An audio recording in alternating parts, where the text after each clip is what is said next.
A plea amid the pandemic straight from a Colorado hospital that's nearly full. Our healthcare workers need a break. Colorado places its first order for Pfizer's COVID vaccine, while police in Denver are testing out another company's vaccine. For the first time, a case of the JFiles, another sighting of mystery lights over Colorado. Don't make like a tree and leave. We've got the most Colorado thing we've seen, and we've skated to Friday, and that means good news. Next.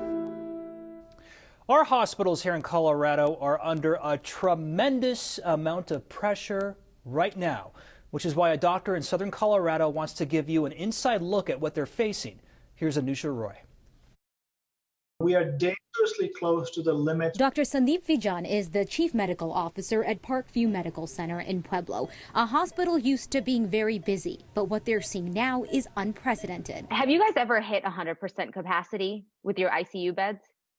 Absolutely. We hit 100% almost every 3 to 4 days. Today, more than half of the traditional hospital capacity was taken up by COVID patients. Time being, when we hit that 100% capacity, we hold patients in the emergency room until a bed opens up. Those hold times can be up to 18 hours in the ER. So if you can draw a straight line down I-25 from Pueblo to the New Mexico border to Raton, that whole geographic area is us. We've started reaching out to retired folks. We've started reaching out to, there's something called the COVID Force. Through that national volunteer agency, 8 volunteer nurses, respiratory therapists, and EMTs will show up next week. But Vijan says that they can't keep operating like this and has a specific message for those who may still not be taking this seriously enough. Cannot see the ventilators. They cannot see the ICU. They cannot see what they need to see to make it real for them. For those people who have not been affected by COVID, it's very easy not to see the crisis. So ask them to think about this. If the hospital is full of COVID patients, what happens to you when you're in a car accident, you have a heart attack, or you have a stroke? The top 3 things that a hospital deals with. If I have no beds for you, what happens to you? So in some cases, they've had to actually ask nurses to increase their nurse to patient ratio. Then they're bringing in non-nursing staff to help out the nurses with their increased workload. They're also been asking some people to flex their responsibilities at work, step into positions that maybe they haven't worked in a while. And Jeremy, all of this is to address that ongoing staffing issue, which is a very real concern for hospitals across the state right now. That was a pretty blunt reminder from that hospital there, Anusha. What about patient transfers? Yeah, so Parkview, which is the hospital we profiled today, it has this relationship, right, with a couple of other hospitals where they'll take in patients. And today they said they feel terrible. They've been having to say no because they just don't have space for it. In fact, Jeremy, they've been having to transfer their own patients out to other hospitals that do have more room than they have currently. What a time right now. Thank you, Anusha. There was a little thing tucked into an executive order issued by the governor last week. It caught the attention of my friend Chris Van Erveen, who's become an expert here at 9 News at exposing surprise medical bills. So tonight, Chris is issuing a challenge, not to the governor, but to the people who may take advantage of patients amid this pandemic. It's the COVID conundrum. Who's going to pay should you or I or anyone need expensive health care? Years ago, we first told you the problems associated with balance bills. You go to a hospital, get seen by a doc or another provider who is out of network with your insurance, and when your insurance doesn't pay what that provider thinks he or she is worth, he or she bills you the balance of what's left unpaid. We found loads of balance bills in the 4-figure range. Our coverage helped change state law, but there's a critical gap. It's technical, but most people get their insurance through work, me included. We are protected in that state law. Congress, remember those folks? They have the power to fix that gap, but they have so far chosen not to, even though Republicans and Democrats agree this is really, really, really unfair. So here's where COVID comes back into play. Right now, the state is gearing up to potentially transfer patients from a full hospital to a less full hospital in light of the COVID surge. Here's the governor's executive order that allows for the state to do this. But hidden in that order is this clause. I'll call it the pretty please with sugar on top clause, because it asks hospitals and providers that are out of network with a patient's plan, hey, please, please, please don't balance bill a patient who gets caught up in this transfer process. Yep, It's no more than an ask, a request. So here's the deal. I'm going to assume hospitals and providers aren't going to take advantage of this situation and send out those balance bills. But if they do, patients, here's where you can fight back. If you get a surprise bill, a balance bill, because you got COVID and needed to get care and got transferred, let me know about it. It's really easy to get a hold of me. Show us your bills at 9news.com. Say it again. Show us your bills at 9news.com. Show us your bills at 9news.com. Got it? Good. Let's hope I don't hear from anyone. Let's hope. But 4 years of tracking this nonsense has taught me, yeah, I just might. As for that email address, I read every single one. For next, this is the guy that's officially putting providers on notice. Do this, and yeah, you just might get a call from a guy who likes to put compelling patient stories on our air. Let's hope the hospitals do the right thing there. Hospitalizations dropped for the second day in a row. 1,740 people are currently hospitalized in Colorado with COVID-19. That is down from 56 from the day before. 267 patients have been discharged or transferred in the last 24 hours. Yesterday, our positivity rate was 11.6%. Right now, our 7-day average is at 12.4%. And daily deaths from the virus are still trending up. We are losing, on average, 37 people in Colorado a day. On November 20th, we saw our highest single total yet when 53 people died in our state. We added more than 4,500 new cases of COVID-19 yesterday. We're averaging 4,360 new cases per day. The state of Colorado has also placed its first COVID-19 vaccine order today. It's pretty significant. It's for 46,800 doses of the Pfizer vaccine ahead of its expected approval by the FDA in the next week or two. The health department says regular vaccine allocations from the federal government will be based on Colorado's population and the amount of total doses available. The vaccine will be shipped within hours of within 24 hours of FDA approval. Meanwhile, members of the Denver Police Department have stepped up in the fight against COVID-19. As 9 News crime and justice reporter Matt Jablow explains, dozens of police officers recently answered an important call for help. The sworn members of the Denver Police Department have all taken an oath to uphold the Constitution of the United States and faithfully perform the duties of a police officer. For the city and county of Denver. They did not swear to do their part to help end one of the most serious public health crises in the nation's history. But in fact, that's what many of them are doing right now. We did this because we want to, one, make sure that we're helping to advance safety in our community. That's right. Late this summer, Denver Police Chief Paul Pazin approached doctors at UC Health about the possibility of enrolling police officers as volunteers for a trial of the Moderna COVID vaccine. I think it's tremendous. Dr. Thomas Campbell, who's heading the COVID vaccine trial at UC Health, said he leaped at Chief Pazin's offer because police officers were exactly the type of people they were hoping to enroll. We wanted to enroll people who, because of their occupations, are at increased risk of exposure to SARS-CoV-2. Another plus was that DPD was able to provide the trial with volunteers of many different ages and ethnic backgrounds.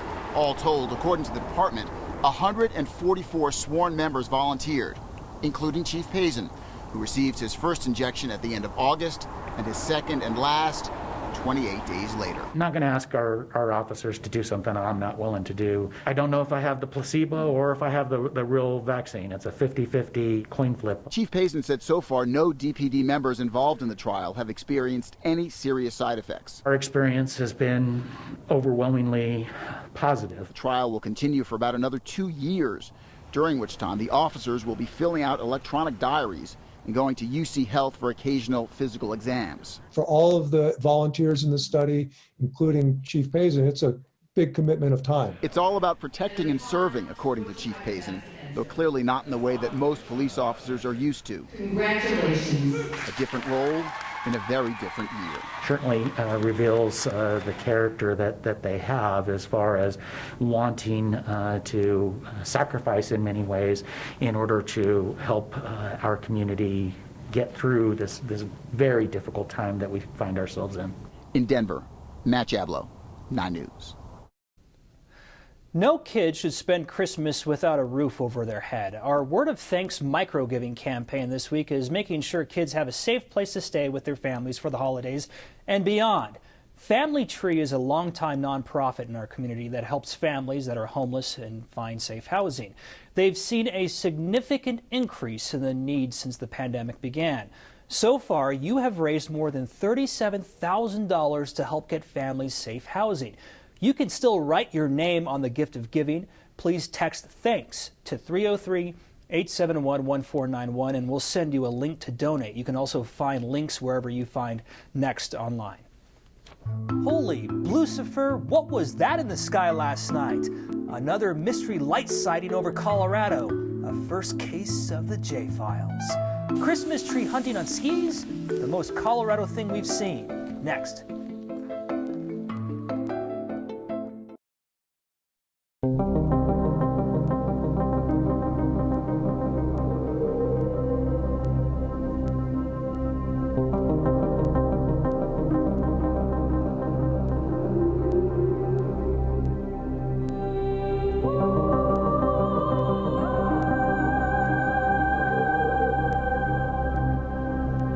We get our share of weird stories here on Next, the ones that touch upon the strange and the unknown. So let's just go all in with the new segment we call the JFiles.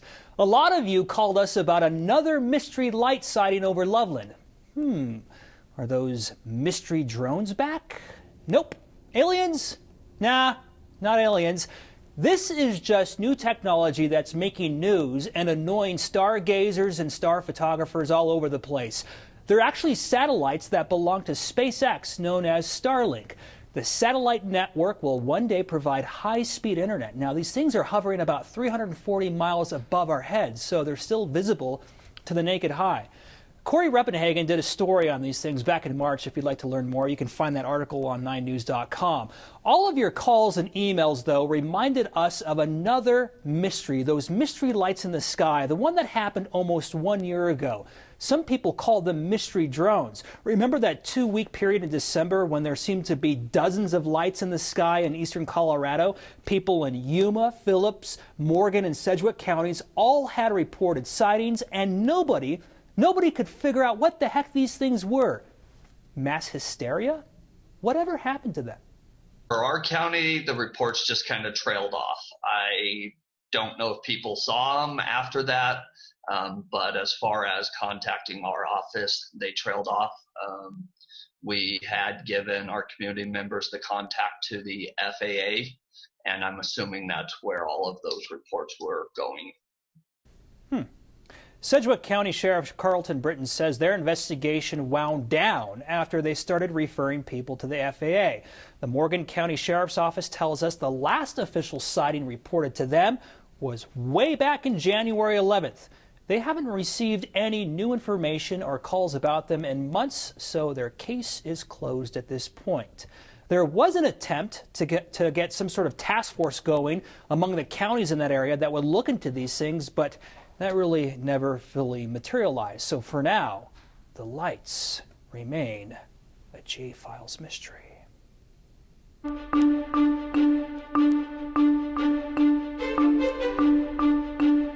A beautiful end to the work week here in Denver. Temperatures close to 60 degrees. The whole neighborhood was outside soaking in all that sunshine, and the weekend looking pretty good too. As far as today goes, well above average, and that trend will continue as we head toward the weekend. Right now, high pressure taking over much of Colorado, keeping us dry. Tonight, mostly clear skies and temperatures falling into the teens and 20s across the state. High pressure continues to rotate back into Colorado, keeping us extremely dry as we head toward next week too. Daytime highs just slightly cooler than today, but still mild in the 50s tomorrow. We'll be back in business with the 60s midweek before a slight cool off and the possibility of a bit of snow next Friday. My good news is there's 21 more days until Santa comes. And one more day until the weekend. It's Friday, and that means we've got your good news, this time from a rink full of fake ice. Next. Welcome back. It's Friday, and as we know, we like to share good news around here on Fridays. Old Town Arvada's outdoor skating rink is open for this season. It was warm out today, though, but there's some good news here. There's no ice in this rink, which means people could actually enjoy the beautiful day skating around without it melting into a massive wet mess.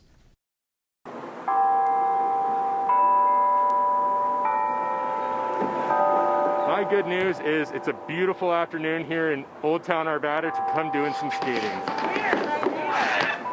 Especially in December. This weather is amazing. My good news is there's 21 more days until Santa comes. My good news is that my dog made it to the cover of Mile High Dog magazine. I just think it's so great. I just wish that he could be as happy as I was about it. My good news is that we can spend more time with our pets. And what's your dog's name? Goose. He likes going swimming. Good news. I've been with my fiance for 7 years now. We have 2 kids, 11 and 3. 2 wonderful boys, and I'm looking forward to getting them an excellent Christmas this year. My good news is instead of being in school, we can go ice skating with our family. I like to play my violin. Started, in grade school with group lessons when I was 9 years old. And I played classical all through high school. And then I hit the road, stuck out my thumb, became a hippie, and started traveling around the world. And then someone started calling me Henry the Fiddler, and I started traveling the world and playing the fiddle, and here I am. This is where I came to, right here, this spot, exact spot. This pandemic has been really good to me. It's gotten people to come outside, and I play out here. I'm having a blast, revitalizing my career in this new way in this pandemic phase. I guess that's good news. That's great good news. Who needs a roof rack when you've got your skis? A Christmas tree straight from the source is the most Colorado thing we saw today. That's next. The most Colorado thing we saw today is a ski-in, ski-out tree lot.